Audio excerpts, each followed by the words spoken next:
I'm Sophie from Year 13 and welcome back to the Expo. We're here today speaking with an environmental scientist, Helena, from Seaport OPX. So Helena is an environmental scientist working for Seaport OPX, the digital ports division of DHI Group. She's part of a team that creates software solutions enabling the climate change adaptation of ports, very relevant right now. Prior to joining Seaport OPX, she had experience in researching the Lionfish Invasion in the Mexican Caribbean, which sounds very interesting and I'm sure we'll touch upon. Helena, thanks for being with us today. Thanks for having me. No problem. So I'd love to start out, because you have such an interesting job, a female in science. How did you get there? What school subjects prepared you for the role you have now? What piqued your interest? That's an interesting one because I actually didn't really take the traditional route to a science career. So back in my days in high school, I was quite convinced that I wanted to be more in like public relations, like politics, history. This is all what I was focusing on as well as business. So I went ahead and during my high school years, I actually did a diploma in business management as well. And I quit studying science, I think in year 8 or year 9. And then I went ahead after school and I went to travel in Australia. So I come from Finland originally. So I came here for a couple of years and I kind of just changed my mind completely of what I wanted to do with my life. And I ended up applying for studying a Bachelor of Marine Science at university here in Australia, which I was quite surprised that I even got into without having any science background myself. So that was a start. But what sparked my interest to that, I suppose, as I was traveling, I realized I was always drawn to any experiences towards nature. So anything environmental, whether it was diving, whether it was hiking, I was always very amazed about the nature and all these beautiful landscapes I found all over the world. And I kind of realized this is what I want to do. I want to do something to protect all these beautiful areas. Love that. And I love that you didn't necessarily have that background at school, but it didn't stop you from studying after school. It was really cool. Yeah. What did you learn at school that you still use now? Is there anything that you draw upon in your role? So I think always when it comes to back to school, particularly if we go even before university, the focus is overall of getting that understanding of a broad range of topics and learning about different things and what different things are out there. So once you actually get into a job, whatever the job is, you're going to be coming across with people with very different level of educational backgrounds, very different cultural backgrounds. So having that basic knowledge of large range of topics rather than specialize in one thing, I think is way more valuable than too early specialization. As well, the other thing that I feel we learn at school very well is the communication side of things and being forced into doing cool projects and doing all these things that most of the students usually hate during their school times. But that's essentially the most valuable skills you learn, like to learn how to deal with different sort of people and learn to respect and appreciate other people's different interests and having that basic knowledge of wide range of things. Yeah, that's, I think, where the most value came for me. Nice. Really good advice, I think, and certainly students really find that relevant. So I'm really curious, what does a day in the life of your role look like? It sounds like you're doing some interesting things at the ports.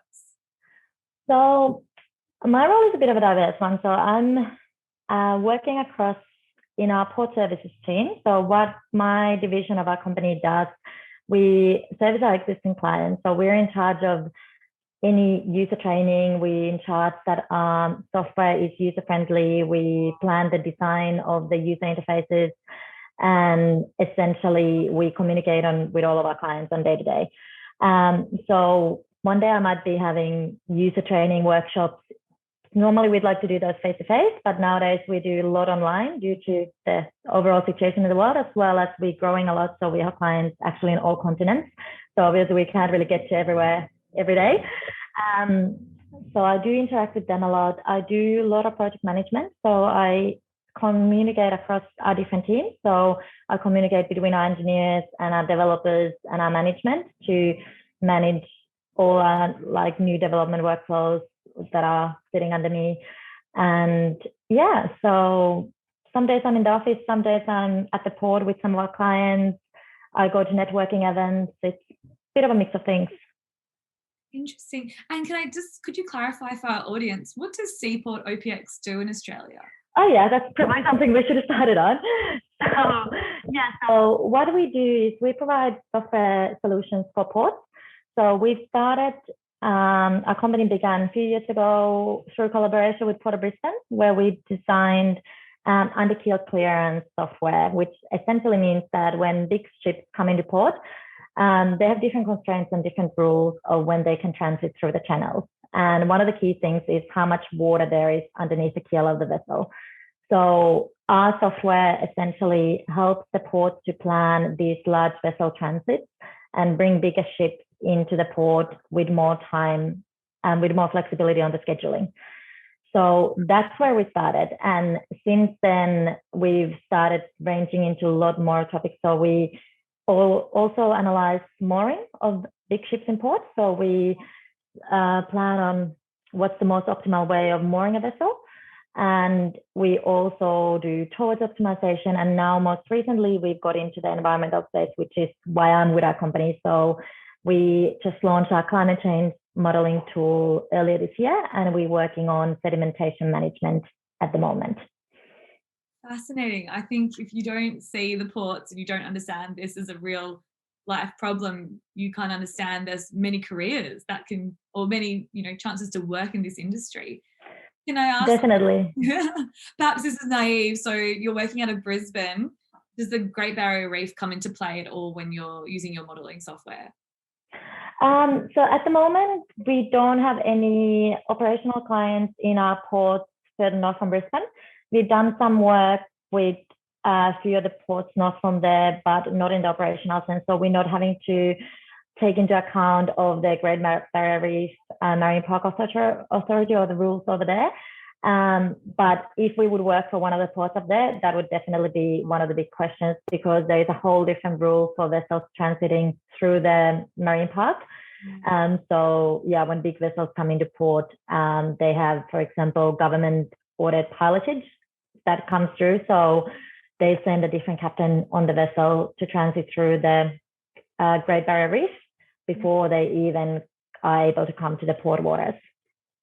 So interesting. Yeah. And also comes into the longevity of Australia. I think audience would really care about these types of things, sustainability and making sure that Australia is preserved for the next generation.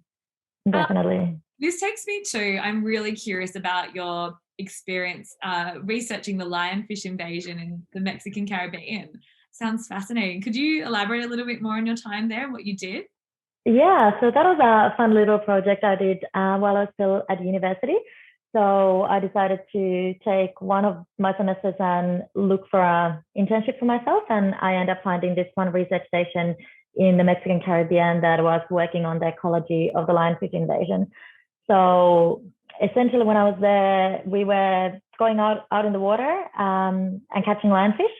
So for all you guys who probably not necessarily all aware, lionfish is an invasive species in Mexican Caribbean. It's native to here locally, but it's an invasive species over there, which means that because it doesn't have natural predators, it is the number of them, the population is growing extremely rapidly, and it is negatively impacting the reef and the ecosystems because there is no predation, and it also has a very high reproductive rate. So they grow with a very crazy speed. So it's causing all sorts of problems over there. And there is a lot of different research initiatives, and they're really struggling to find a way to control this population growth. So the program I worked on, we went out and we were actually physically catching lionfish with spears. And so we would be either free diving or scuba diving to do that. And then we would bring them into lab and we would do, analyze the lionfish. So there was dissection. We would remove different parts of it, which were sent to different research stations for different types of analysis. And while I was there, we actually identified a new disease on the lionfish, which is causing its eye to get very cloudy. And I'm actually not too sure. Last time when I talked to a researcher, probably around a year ago, they hadn't still figured out what was the cause for that. But I should probably touch base on that and see whether there's any new development. Exactly. Oh, that sounds so fascinating. Yeah. How was it actually working on the reef and in the water every day? Was it tiring? Was it invigorating? It was a lot of fun. I unfortunately, when I was there, we were quite limited with the weather. So we didn't get to be out in the water as much as we were planning to. So in that sense, I didn't have that sort of day-to-day being in the water.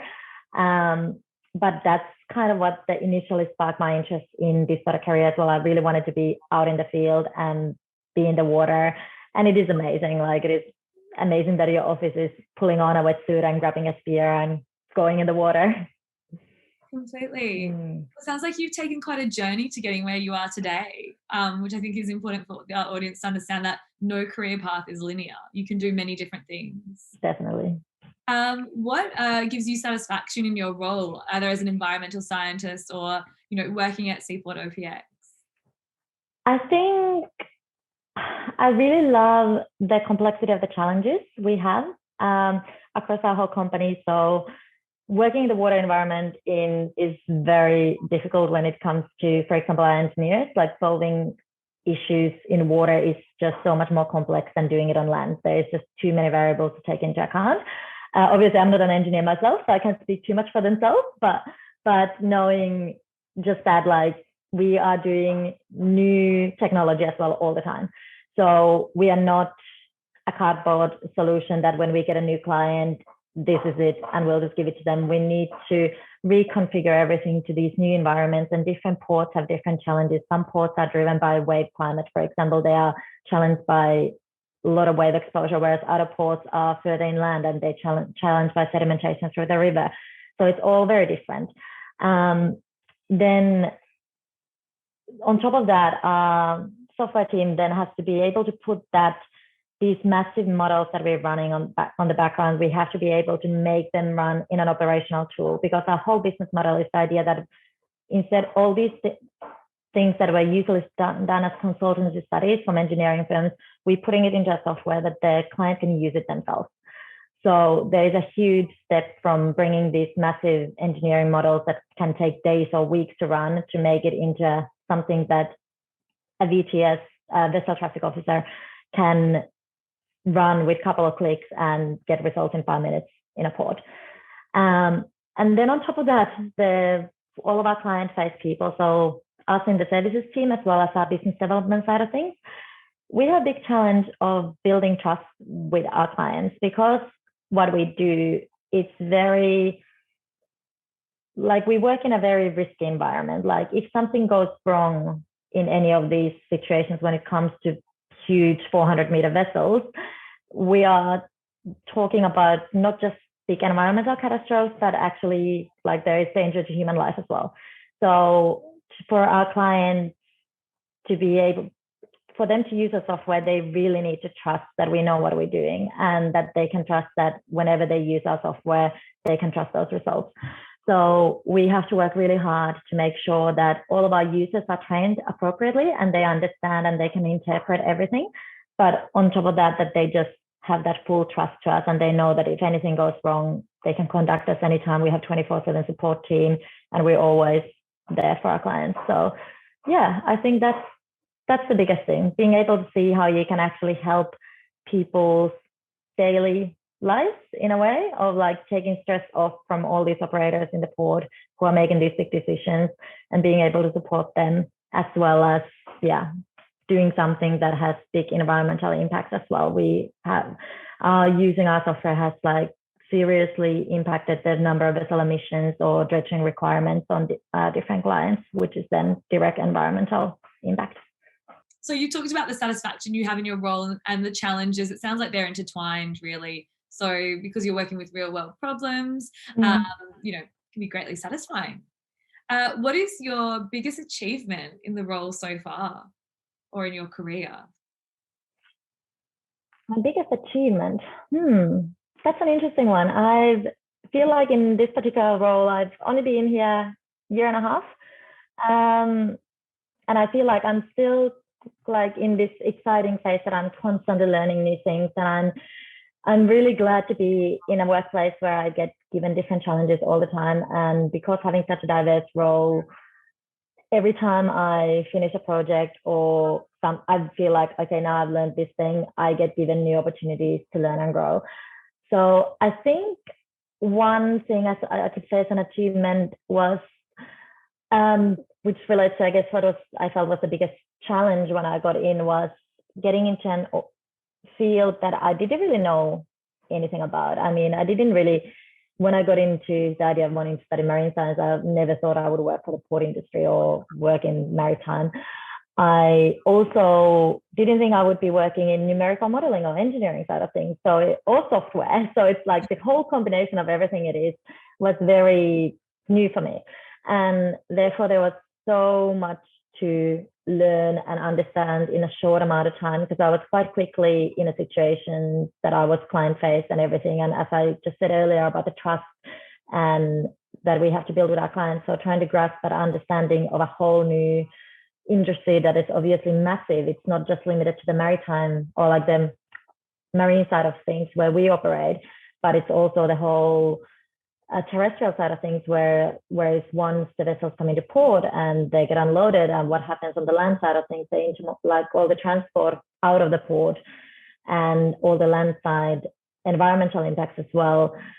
It's a lot to grasp in a short amount of time. So I think I'm finally getting to the point that I'm feeling comfortable talking about the industry, and I feel like I can, when I go to networking events, I feel confident in my knowledge and I feel okay with what I don't know as well. And instead of getting that nervousness like, oh no, I should know this, I still get that, but I can put myself in check about it quite quickly, and learning to understand that whenever you get into a new industry, whatever it is, and most of us will go through different career paths so many times in our lives, you're always going to be in that situation that it's all going to be new, and nobody is going to expect you to have to know everything at one time. And I think we all expect that from ourselves. Like I went to a networking event this week, for example, where I was talking to CEOs of different ports around Australia. And in my head, I'm first like, oh my God, they're going to expect me to know everything about their port and everything about the challenges and everything about this and this and this. And then you realize immediately, like, hold on, even they don't know everything about it. Like, yeah, it's getting to that point of like being confident in your knowledge of where you're at. That's really good advice and really good insights there. I think many people probably face that in their careers. It's all about having that confidence to go into the unknown and learn something new.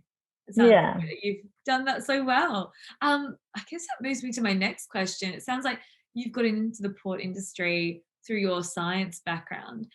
Yep. What advice would you give to someone getting into the industry, or perhaps you could explain as well the other kind of roles that function within the Seaport team? I think the key thing there is to figure out what you really want to do on the day-to-day, instead of thinking about, I want to be an engineer, or I want to be a doctor, or I want to be a software developer. Just figuring out the reasons why, and then aligning that with the actual reality of what that roles are that fit in that. So often I feel like we have a bit of a misconception of a career based on what we think it is, rather than what the day-to-day of it is. For example, when I was in high school, I thought I wanted to be a chef, and I went to a restaurant and did a 2-weekend internship in a restaurant, and I realized I absolutely hated it, and I will never ever want to be a chef, and it just wasn't for me. And it was a big surprise for me, because I absolutely loved cooking, and in my head it was like, okay, I like cooking, I'm going to be a chef. But then I realized that what I loved about cooking, for example, was being able to create something, be creative, and do something for people and share something with people. And I didn't feel like I would get that being a chef in a kitchen. Whereas in a role, what I'm doing right now, I get to be creative all the time. We have to think on our feet all the time. I get to help people, and I get to interact with people all the time. And that's actually what I love. So I think it's really important to go down to the why and figure out what the reasons are. And then I would go back to what I said at the start as well, of like not stressing too much about specializing too quickly, because you'll have so much time to specialize in your career. Of course, there are different things we need to know to get into certain things. So if you want to be an engineer, you will need to have your certain skills in physics or mathematics, but don't try to worry about too much about getting to the detail of exactly what it needs to be, because that's still going to change so much. When I got into university, I wanted to be researching killer whales. And here I am, how many years later, working in the port industry and absolutely loving my job. So I would say don't try to specialize too quickly. Think about your whys and then just go and try it. There's only one way to find out. And never think that if you change your mind and you want to quit throughout your degree or change your career while you're there, never think that's quitting. It's just one step of the process of finding what you want to do. Love that. Such good advice, Helena. Maybe I could ask as well, are there any graduate or entry-level positions at Seaport OPX that students or audience can think about? Definitely. So we do like to interact with universities for sure. So anyone in a university space who's interested in internships is welcome to contact us and keep an eye on us, what's happening in general. I would say because of the level of skills that are required, like we are looking developers, engineers, statistical analysis, you probably would need to be somewhere at an undergraduate level, and then we could look into something.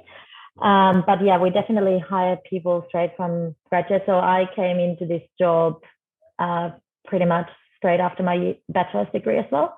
And a lot of us staff have come straight from university as well. So we do offer a lot of mentorship and a lot of training throughout the job. Lovely. Okay, so our audience can think about what undergraduate degree they do at university in the STEM space. And if they're interested in your industry, they can always reach out in terms of for some guidance or potentially an internship, sounds like. Definitely. Yeah. Lovely. That's really good advice. Thank you so much for being with us, Helena, today. I have 2 questions to end on, and they're probably a little bit more of our fun Year 13 questions. I want to ask, what are your plans for the future? Very big question, sorry. Yeah, so that's an interesting one because I had very clear plans, and then obviously this worldwide situation hit, which has changed all of our plans, I suppose. But I guess for me, it has affected me a lot in a way that I was meant to be traveling a lot for work, actually. So I was meant to be spending a fair bit of time overseas with a few of our clients. And then for personal reasons, being from Europe as well, I was meant to be there a lot. So my plans are quite open right now. I'm contemplating on starting master's studies in science communication. But other than that, I'm just focusing, I guess, learning more in my job and growing. And I'm learning languages for work at the moment as well. So I'm going to focus on my German studies. Oh, amazing. Do you guys have lots of clients in Germany? We have one client in Germany yeah. I guess being from Europe, you probably pick up languages quite easily. I'd hope so. That's what my teacher tells me, but I don't know if she's just fucking up or if that's true. Maybe, who knows? Well, that's really fun. So you can learn more things outside your job or role at any age. I think that's nice too. 100%. And my final question, our Year 13 question. We asked this during our onboarding at Year 13, and all our staff go through this. So if money was no object, what would you be doing right now? Oh, that's an interesting one as well. I guess for me, I'm a very, very curious person, so I love learning.